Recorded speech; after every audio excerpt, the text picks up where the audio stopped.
Alors bonjour à tous, moi c'est Erwin de la chaîne c'est TechDaddy et vous n'êtes certainement pas sans savoir que faire l'acquisition d'un PC, ça a un coût, particulièrement quand il s'agit d'un PC de gaming. Mais en choisissant scrupuleusement ses composants, il est tout à fait possible de faire tourner des jeux récents en ultra 1440p 60 images par seconde pour un prix vraiment raisonnable.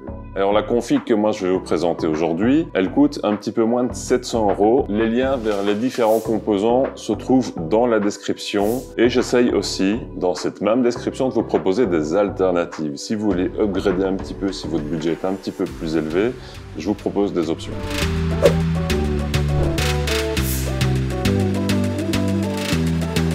Alors on va commencer par le processeur, c'est là qu'il va y avoir votre puissance de calcul. On est à la recherche ici de performance de gaming, mais un rapport qualité-prix qui est inégalable. Et donc on va se diriger vers AMD. Alors j'ai beaucoup hésité entre deux processeurs de chez AMD. Tout d'abord le Ryzen 3 3100 et le Ryzen 3 3300X. Ils sont très bons marchés, mais qui sont quand même très puissants. Ils font partie de la toute dernière génération. Donc c'est l'entrée de gamme de la dernière génération. Mais ce sont des processeurs qui sont vraiment puissants, qui vont pouvoir vraiment faire tourner vos jeux. Je vous assure, ils sont vraiment bons.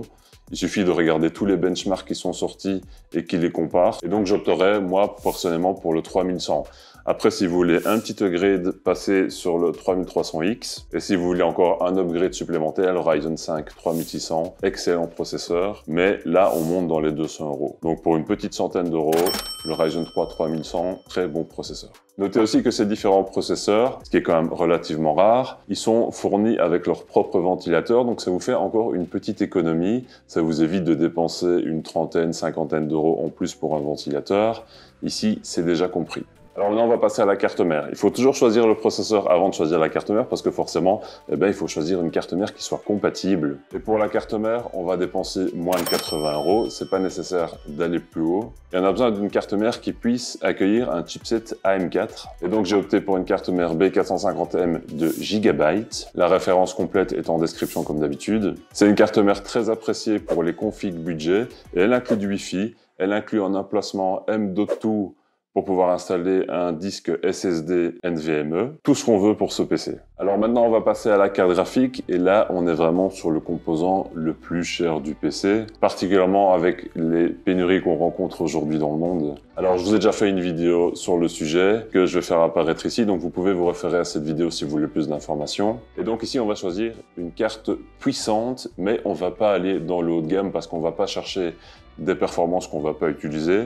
Donc c'est vraiment inutile ici de dépenser une fortune. Et donc on va s'octroyer un budget de maximum 250 € et je vous conseillerais d'aller vers une GTX 1550 Super ou 1650 Super. Elle est à peine moins puissante que la 1660 Ti, mais elle est quand même sensiblement moins chère, donc le rapport qualité-prix est meilleur. Je vous conseille vraiment d'aller vers ce type de carte. Je vous mets comme d'habitude les liens en description, comme ça vous pouvez pas vous tromper. Alors maintenant on va passer au stockage, parce que vous avez besoin de stocker votre système d'exploitation, vos jeux, vos différents logiciels, et donc vous avez besoin de quelque chose qui soit performant, qui soit rapide, qui soit fiable, qui tienne dans le temps et évidemment d'une capacité suffisante pour tous vos besoins. J'ai donc opté ici pour un disque SSD M.2 NVMe. Prenez-le si vous avez bien sélectionné la carte mère que je vous ai proposée ou en tout cas une carte mère qui soit compatible avec ce type de disque. Sinon, vous pourrez peut-être pas l'utiliser. Si vous utilisez un M.2, il faut que vous ayez le slot M.2 sur votre carte mère évidemment. Et le meilleur rapport qualité-prix pour moi, en matière de disque SSD, ce sont les disques de Samsung, le 970 EVO de 500 Go, qui offre de loin le meilleur rapport qualité-prix-performance. Et 500 Go, c'est vraiment suffisant pour les besoins de la majorité des gens. Alors, on va passer maintenant à la mémoire RAM. De combien de mémoire RAM on a besoin pour pouvoir jouer aux jeux vidéo? C'est toujours une grande question. On a 4 slots sur la carte mère. On va penser au futur et donc on va essayer de n'en utiliser que 2. Et on va se baser sur 16 Go de RAM. Donc on va pas acheter 4 barrettes de 4 Go, on va acheter 2 barrettes de 8 Go. Alors 2 barrettes de 8 Go, c'est un petit peu plus cher que 4 barrettes de 4 Go, mais ça vaut vraiment la peine parce que si un jour vous voulez passer à 32 Go, eh ben, vous achetez 2 barrettes en plus de 8 Go chacune, alors que si vous avez acheté à la base 4 de 4 Go, ben, vous allez devoir les retirer et racheter des nouvelles, et celles que vous avez retirées, ben, vous pouvez, je sais pas moi, soit les revendre ou les donner à quelqu'un. Donc vraiment, si vous voulez penser au futur, essayez de garder 2 slots de libre. Alors soyons honnêtes, la plupart des jeux tournent parfaitement avec 8 Go de RAM. Ici on prévoit 16, c'est un peu plus, comme ça on est plus tranquille. Alors moi je fais du montage vidéo, donc j'ai besoin de davantage que ça. Moi j'ai 32 Go dans mon PC, mais pour du gaming, 16 c'est largement suffisant. Et pour avoir un rapport qualité-prix correct, prenez des barrettes de 3000 ou 3200 MHz. Ici je vous propose dans la description des barrettes de 3200. Inutile d'aller vers les 3600, etc.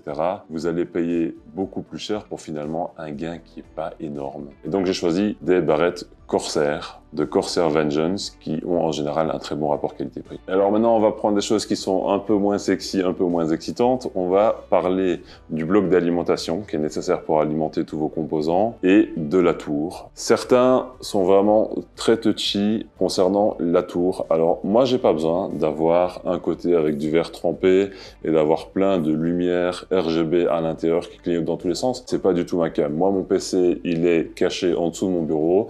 Je le vois jamais et c'est très bien comme ça. Pour moi, c'est très clean comme ça. Si pour vous, c'est vraiment votre délire d'avoir ce genre de choses, vous allez peut-être devoir dépenser un peu plus d'argent pour avoir des composants qui émettent de la lumière, pour avoir du verre trempé sur votre tour. Donc moi, ce que je vous propose aujourd'hui, ça exclut totalement ces aspects-là parce que moi, ça m'intéresse pas du tout. La tour, elle doit juste avoir un airflow correct pour refroidir les différents composants et c'est tout ce qui m'intéresse. Et un bloc d'alimentation de 500 ou 550 watts, ça va suffire largement pour ce dont on a besoin aujourd'hui. On en a pour peut-être 35 € pour la tour, 35 € pour le bloc d'alimentation. Et quand vous mettez tout ça ensemble, ce qui fera l'objet d'une future vidéo, évidemment, je vais pas vous laisser comme ça dans le noir, et ben ça vous fait un total qui est sous la barre des 700 €, sauf si vous prenez les options supérieures que je propose, vous serez un petit peu au-dessus. C'est à vous de voir la marge que vous avez dans votre budget. Donc je vous ai mis tous les liens en description et je vous propose les upgrades également en description. Mais sachez que si vous prenez tous les composants de base, vous allez avoir un très bon PC. Ne vous faites vraiment pas de soucis là-dessus. Sur ce, abonnez-vous, mettez un petit like et bonne semaine tech à tous.